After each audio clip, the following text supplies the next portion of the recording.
दोस्तों, pirates of the Caribbean movie में Johnny Depp ने कैप्टन जैक का जो किरदार निभाया है वो फेमस फिल्मी कैरेक्टर में से एक है, क्योंकि ये एक ऐसा कैरेक्टर है जो अपने मजेदार किरदार से न सिर्फ लोगों के दिलों को जीतता है बल्कि सबके दिलों में एक खास जगह भी बना लेता है। ज्यादातर लोगों को यही लगता है कि कैप्टन जैक स्पैरो का कैरेक्टर पूरी तरह से फिक्शनल यानी कि ख्याली कैरेक्टर है, लेकिन सच्चाई ये है कि हिस्ट्री में ये एक ऐसा समुद्री लुटेरा था जिसकी बहुत सी बातें फिल्म में दिखाई कैप्टन जैक स्पैरो से जाकर मिलती हैं, और यही वजह है कि बहुत से लोग दुनिया का असली जैक स्पैरो भी कहकर पुकारते हैं। तो चलिए दोस्तों, फिर जानते हैं कि ये लुटेरा कौन था और इसको आज रियल जैक स्पैरो क्यों कहा जाता है। लेकिन उससे पहले मेरे चैनल एच टीवी को सब्सक्राइब करके बेल आइकन के बटन को प्रेस कर दीजिएगा ताकि आपको ऐसी ही अमेजिंग वीडियोस मिल सके। दोस्तों, 16वीं और 17वीं सदी के दौरान दुनिया में एक ऐसा खतरनाक और चालाक समुद्री लुटेरा हुआ करता था जिसका सिर्फ नाम सुनकर लोग कांपने लगते थे। कहा जाता है कि समंदर के किसी भी हिस्से में समुद्री लुटेरों का हिस्सा होता था,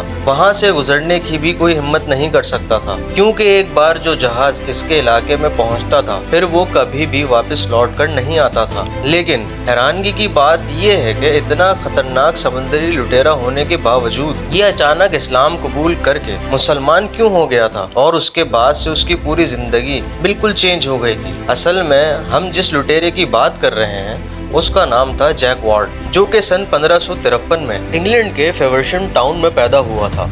इस टाउन के समंदर करीब होने की वजह से यहाँ पर मछेरे ही रहा करते थे और इस इलाके के दूसरे लोगों की तरह ही जैक ने मछलियाँ पकड़ने के लिए बचपन से ही दूर दूर जाकर मछलियों का शिकार किया, जिसके चलते वो बहुत कम उम्री में जहाजों को चलाने का एक्सपर्ट बन गया था। बताया जाता है कि इंग्लैंड के इस टाउन के अंदर बहुत से और भी लुटेरे रहा करते थे और उनकी दोस्ती में रहकर जैक बड़ा होकर एक खतरनाक समुद्री लुटेरा बन चुका था। आगे चलकर 1588 में इंग्लैंड की मलिका एलिजाबेथ वन से परमिशन लेकर प्राइवेटियर की नौकरी करने लग गया था। वैसे दोस्तों, आपको बताता चलूं कि प्राइवेटियर उस शख्स को कहा जाता है जिसको जंगों में दुश्मन के जहाजों को तबाह करने और लूटने का काम दिया जाता था। यानी कि आसान अल्फाज में कहें, जैक ऐसा लुटेरा बन गया था जिसको गवर्नमेंट की तरफ से लूटने की परमिशन मिल गई थी। असल में उन दिनों इंग्लैंड और स्पेन के दरमियान जंग चल रही थी और इसी के चलते इंग्लैंड गवर्नमेंट ने जैक को स्पेन के जहाजों को लूटने और तबाह करने का काम दिया था। साथ ही जैक वार्ड के साथियों को ये सब करने के लिए बड़े बड़े जंगी जहाज इंग्लैंड की तरफ से दिए गए थे, जिसकी वजह से जैक ने अपने नाम का डर बहुत दूर दूर तक फैला दिया था। लेकिन इन सब के बावजूद इंग्लैंड इस जंग में स्पेन से जीत ना सका और चूंकि एक लंबे अरसे तक ये चलने की वजह से इंग्लैंड को काफी नुकसान भी हुआ था। इसीलिए 1603 में इंग्लैंड के किंग जेम्स वन ने परेशान होकर इस जंग को रोक दिया था और इसके साथ अपने तमाम प्राइवेटियर्स को वापस बुला लिया था। किंग के हुक्म पर सभी लोग अपने अपने जहाज लेकर इंग्लैंड पहुंच गए, लेकिन इसके साथ ही जैक और उसके साथियों ने इस हिदायत पर अमल नहीं किया, जिसकी वजह से किंग जेम्स वन की नजर में ये दुश्मन लुटेरे बन गए थे। इसी वजह से अब जैक जैसे चाहे वैसे लूट सकता था। यही वजह थी जैक बहुत कम टाइम में पूरी दुनिया में नाम बना चुका था और इन दिनों लोग इसे जैक बर्ड भी कहकर पुकारते थे। दरअसल दोस्तों, वो बड़े बड़े माल ले जाने वाले शिप्स को लूटा करता था, जिसकी वजह से लोग इसके इलाके से गुजरने में घबराया करते थे। समंदर में सफर करने वाले लोगों में एक अलग ही दहशत बैठ गई थी। यहाँ तक के लोग दुआएं करते थे कि उनका सामना जैक से कभी ना हो।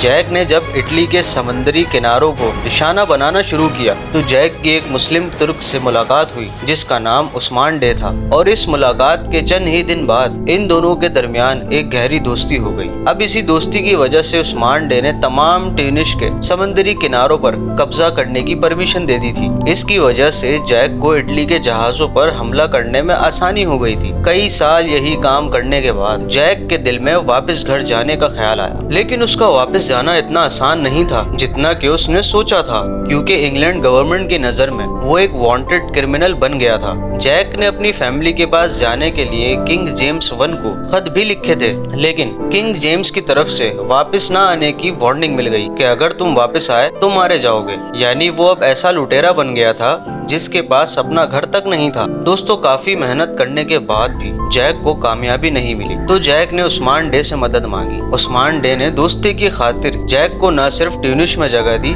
बल्कि उसके सभी गुनाहों को माफ कर दिया और उसे एक नई जिंदगी दी। बल्कि उसके सभी गुनाह माफ करके उसे जिंदगी में एक नई शुरुआत करने का मौका दिया। जैक ये बात बहुत अच्छी तरह जान गया था कि ऐसा मौका जिंदगी में दोबारा नहीं मिलेगा, और उसके बाद वो एक आम इंसान की तरह जिंदगी गुजारने लगा। और ट्यूनिस के लोगों ने जैक को खुशामदीद भी कहा। उसका ये सब देखते हुए दिल पर बहुत गहरा असर पड़ा और कुछ ही टाइम बाद अपने तमाम साथियों समेत इस्लाम कबूल कर लिया था, जिसके बाद से जैक ने अपना नाम बदलकर यूसुफ रईस रख लिया था। और उसके बाद उसने इटली की एक लड़की से निकाह भी कर लिया था। और इस्लाम कबूल करने के बाद उसने तुर्क नेवी में काम करते हुए अपनी बाकी की जिंदगी गुजारी। जैक का इस तरह तुर्क नेवी में शामिल होना और इस्लाम कबूल करने की खबर 1610 में इंग्लैंड के किंग जेम्स I को मिल गई, जिसकी वजह से किंग को बहुत हैरानी हुई और वो सोच भी नहीं सकता था कि जो शख्स एक समंदरी खतरनाक लुटेरा था वो एकदम कैसे इस्लाम कबूल करके तुर्क नेवी में जा सकता है। और दोस्तों साल 1612 में फेमस अमेरिकन राइटर रॉबर्ट डॉर्बन ने जैक के इस्लाम कबूल और तुर्क नेवी में शामिल होने पर अ क्रिश्चियन तुर्क के नाम से नॉवेल लिखा था, जिसमें जैक से जुड़ी जिंदगी के बारे में बहुत बारीक बिनी से लिखा गया था। साथ ये भी बताया गया कि जैक को छोटे परिंदे यानी चुड़ियाएं बहुत पसंद थी, जिसकी वजह से ट्यूनिश लोग उसे जैक अस्फर भी कहकर पुकारते थे। और दोस्तों आपको बताता चलूं कि अस्फर एक अरबी वर्ड है जिसका अंग्रेजी मतलब स्पैरो है। उसी के बाद से जैक वर्ड का नाम जैक स्पैरो पड़ गया। दोस्तों जिसे हॉलीवुड की film pirates of the Caribbean में जैक स्पैरो का कैरेक्टर दिखाया गया था, और इस फिल्म में इसकी आदतें और खूबियां हमें इस मूवी में देखने को मिलती हैं। दोस्तों ये वीडियो आपको कैसी लगी हमें कमेंट सेक्शन में बताएं, और अगर वीडियो पसंद आई तो लाइक और शेयर जरूर कर दीजिएगा। अब मैं मिलूंगा एक नई वीडियो में। अपना बहुत ज्यादा ख्याल रखिएगा। Thanks for watching this video. Allah Hafiz.